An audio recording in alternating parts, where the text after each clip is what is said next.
Bonjour. On va commencer à traiter quelques exemples pour la détermination du centre de gravité d'un solide. On va prendre le premier exemple. Donc, on désire de déterminer la position du centre de gravité G d'un demi-cerceau de rayon R. Donc, soit un dl, une portion de longueur d'un angle dθ à un rayon R. Avec dl égale r dθ, bien sûr, une longueur d'un arc, la longueur d'un arc égale l'angle fois le rayon. Dans notre cas, notre angle c'est dθ et le rayon égale à r. La position du point M qu'on va l'intégrer sur toute la longueur du cerceau, dans la position dans le plan XY, donc en M de coordonnées X, Y en principe, on note Z, mais on est dans un plan XY.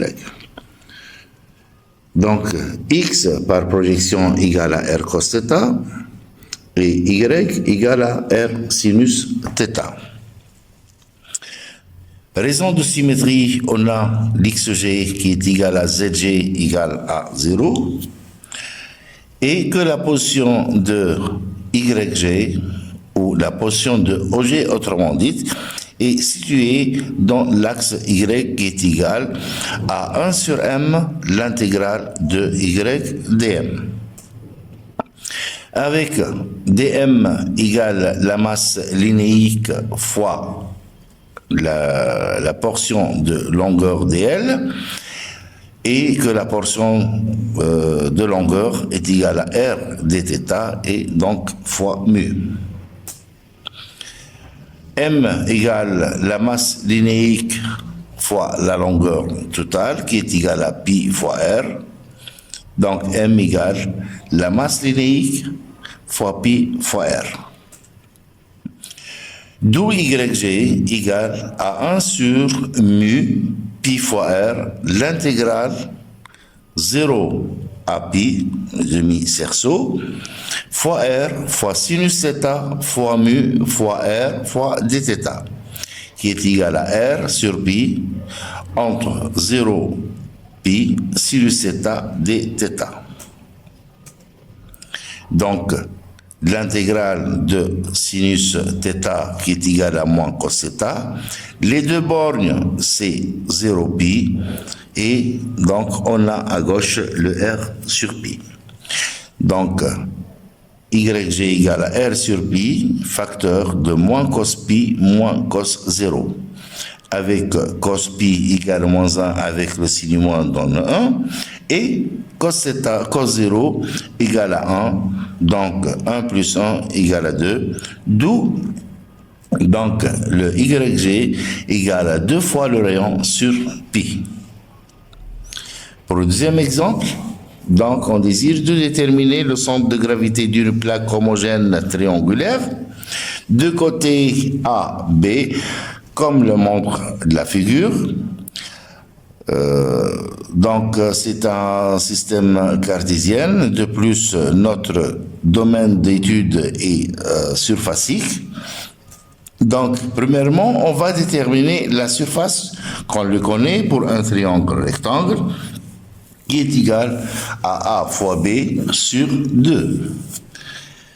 En appliquant la formule, disons, pour les systèmes continus comme il est déjà mentionné dans le cours, donc le S égale l'intégrale de ds. Le ds qu'on va prendre, c'est dx dy. Après tout calcul fait d'intégrale, on trouve que S égale à A fois B, donc ce qui est absolument faux.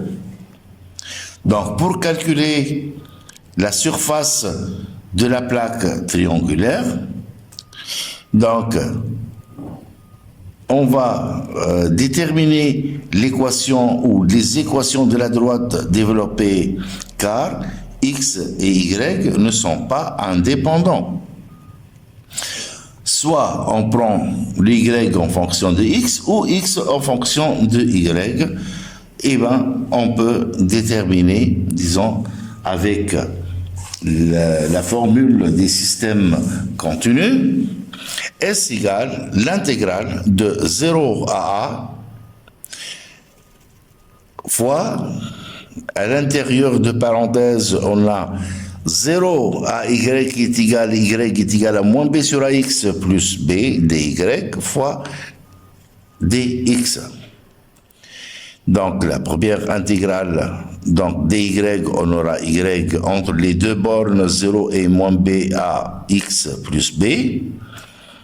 Après tout calcul fait de la première intégrale, on trouve moins b sur ax plus b, son intégrale de 0 à dx. Et après tout calcul fait, on peut trouver que la surface de cette plaque triangulaire qui est égale à A fois B sur 2. Pour la détermination du centre de gravité de cette plaque, donc un système continu, donc le OG égale à 1 sur M, l'intégrale dans le domaine ou dans le solide de OM dm. Notre système est surfacique, donc le domaine de travail est surfacique, donc le M devient sigma fois S, c'est la masse surfacique fois la section. L'intégrale de OM sigma ds. Simplifions par sigma et que S égale à AB sur 2, donc qui est égal à 2 sur AB double intégrale OM dx dy. On va calculer ici ou déterminer la position, donc vectoriellement, par rapport à x et par rapport à y, au lieu de faire le calcul de xg seul, yg seul, je vais travailler sur le vecteur directement. Donc, 2 sur AB, l'intégrale, double intégrale sur x et sur y, de x porté par x et y porté par y. Tout en appliquant, bien sûr, nous prenons la droite développée de la courbe ou de la droite inclinée, disons, de la plaque triangulaire. Donc, qui est égal à 2 sur AB, l'intégrale de 0 à A, toute la quantité à l'intérieur qui est égale l'intégrale de 0 moins B sur A de 0 à Y qui est égal à moins B sur AX plus B, facteur de x porté par x et y porté par y, dy et le tout dx. Pour l'intégrale à l'intérieur, donc x porté par x plus y porté par y dy, l'élément différentiel dans notre cas c'est y, donc est égal à x fois y porté par x plus y carré sur 2 y dans les bornes entre 0 et moins b sur ax plus b et le tout dx. Donc OG égale à 2 sur AB, l'intégrale de 0a, moins b sur ax au carré plus bx porté par x, plus moins b sur ax plus b au carré sur 2 porté par y, le tout dx. Donc ici, l'intégrale dans le différentiel, c'est l'élément x. Après tout calcul fait, on trouve que OG égale à A sur 3 porté par x plus B sur 3 porté par y. Pour l'écriture vectorielle dans la base x, y, z, on trouve que OG égale A sur 3, B sur 3 et 0 pour z. Passons au troisième exemple. Donc, pour déterminer le centre de gravité d'un cône de rayon R et de hauteur H, comme le montre la figure. Donc, il s'agit d'un problème volumique. Donc, le M qui est égal à la masse volumique fois le volume, et que l'élément dm qui est égal à ρ fois dv. Connaissons le volume du cône qui est égal à pi carré h sur 3 et que dv qui est égal à pi carré fois dz. Donc on va prendre un élément de volume comme le montre cette figure, donc de surface pi carré et d'épaisseur dz. Appliquons la formule du système continu.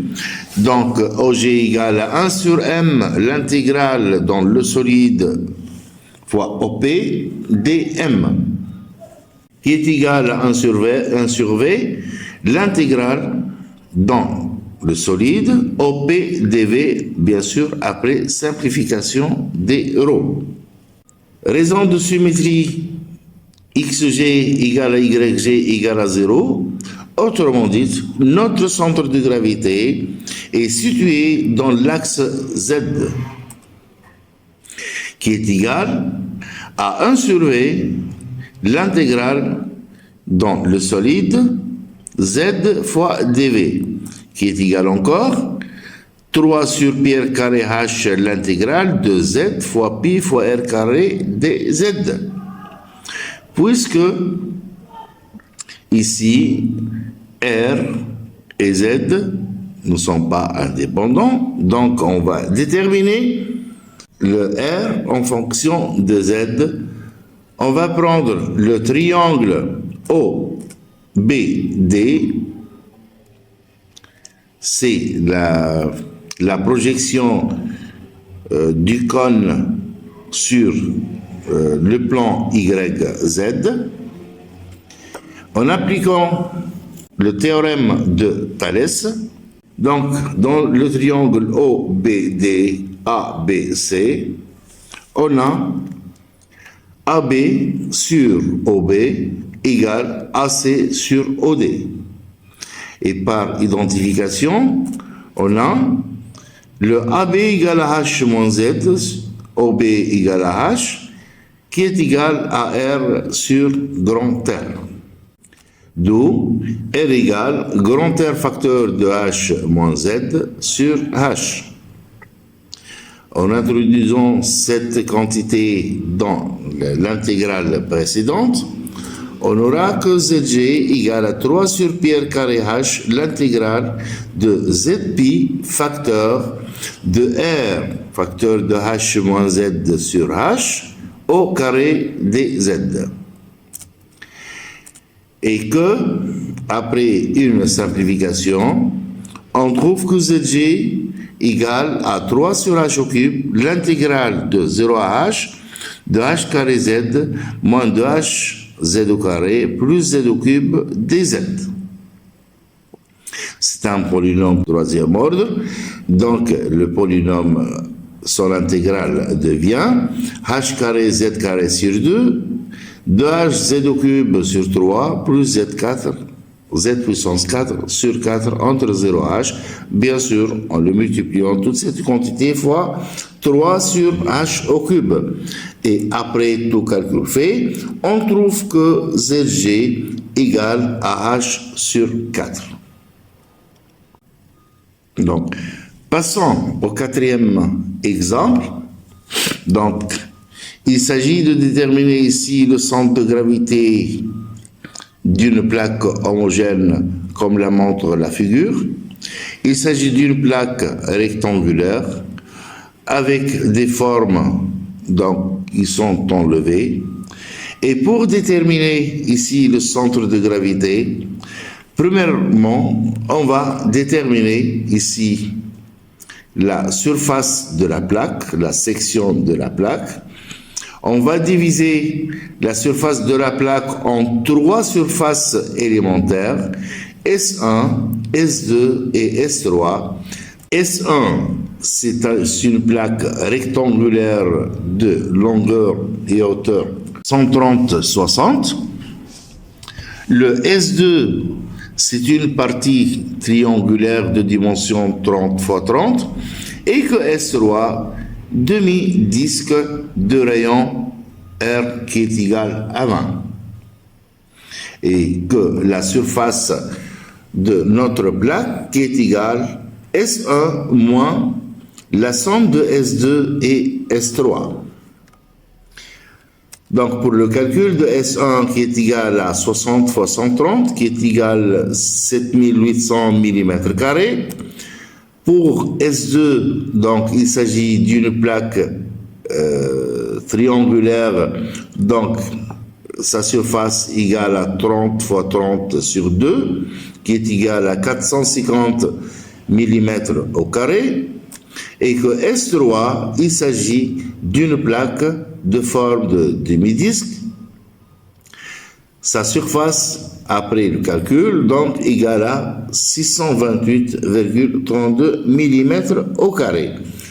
D'où la surface de la plaque d'étude égale à 6721,68 mm². Pour la détermination du centre de gravité, on va déterminer les 3 centres de gravité, puis on applique la formule générale suivante, c'est la formule pour les systèmes discrets. Pour les centres de gravité, G1 pour le solide 1, G2 pour le solide 2, G3 pour le solide 3 élémentaire. Donc, OG1 égale à 65, 30, 0. OG2, 120 sur X, 50 sur Y et 0 sur Z. OG3 qui est égal à 30, 4 R sur 3pi et sur Z égale à 0. Donc, après le calcul de OG3, on trouve 30, 8,49 et 0 dans la base X, Y, Z. Le système étudié est surfacique, donc M, on va reprendre qui est égal à S. Donc, MI égale à SI et OMI qui est égal à OGI. OMI, c'est la position du centre de gravité du solide I. D'où la position du centre de gravité de toute la plaque OG qui est égale à 1 sur S. S, c'est la surface générale ou la surface de la plaque, facteur de la surface de l'élément 1 fois son centre de gravité, moins la surface de 2 fois son centre de gravité, en principe I moins S3 fois son centre de gravité, mais avec la parenthèse. Donc, on a sorti le moins et à l'intérieur, c'est plus. Donc, après tout calcul fait, on trouve que OG égale à 64,59 sur X, 30,67 sur Y et 0 sur Z. Appliquons le théorème de Guldin pour quelques exemples. Je vais prendre le premier exemple du théorème de Guldin, c'est de déterminer l'aire d'une surface conique de rayon R et de hauteur H. Donc, la courbe C est une droite oblique de longueur L. Comme la montre la figure, c'est la distance AB. De centre de gravité G, qui est situé à mi-distance entre AB, et par projection sur l'axe Y, on trouve que la distance entre l'axe Z et le point G qui est égal à R, indice G qui est égal à R sur 2. Appliquons directement le premier théorème de Guldin. Donc, après la rotation de la courbe ou de la droite AB par rapport à l'axe OZ, on trouve une partie à l'intérieur, surface conique. Do S est égal à 2πRG fois L, c'est le premier théorème de Gueldin, avec L égale racine carrée de R au carré plus H au carré. Donc S égale 2π fois R sur 2 fois la racine carrée de R carré plus H au carré. Finalement, S égale π fois grand R racine carrée de R au carré H au carré. Passons au deuxième application du théorème de Gueldin. On désire de déterminer la surface du tore de rayon R et grand R. La formule nous dit qui est égale S, la partie extérieure du tore, qui est égale à 2πr indice G fois L, avec RG qui est égal à R, c'est la distance entre l'axe OZ et G, et que la longueur L, c'est la longueur de la courbe, elle est forme de cercle de rayon R, et que le périmètre d'un cercle est égal à 2π fois R. D'où S égale 4π carré fois grand R fois petit r. Pour déterminer le volume du tore de rayon R et grand R, on va prendre le cercle plein ou un disque, comme vous voulez, donc de rayon petit r, situé par rapport à l'axe OZ d'un rayon grand R, en appliquant le deuxième théorème de Gueldin pour la détermination du volume V par l'intermédiaire d'une courbe fermée qu'on va faire tourner par rapport à un axe d'une distance R qui est égale à 2πRG fois S. Avec S, c'est la surface de la courbe fermée. Avec RG égale à grand R et que S égale à πr au carré. Donc le volume du tore égale à 2π grand R fois πr carré, d'où V égale 2π carré R fois petit r au carré.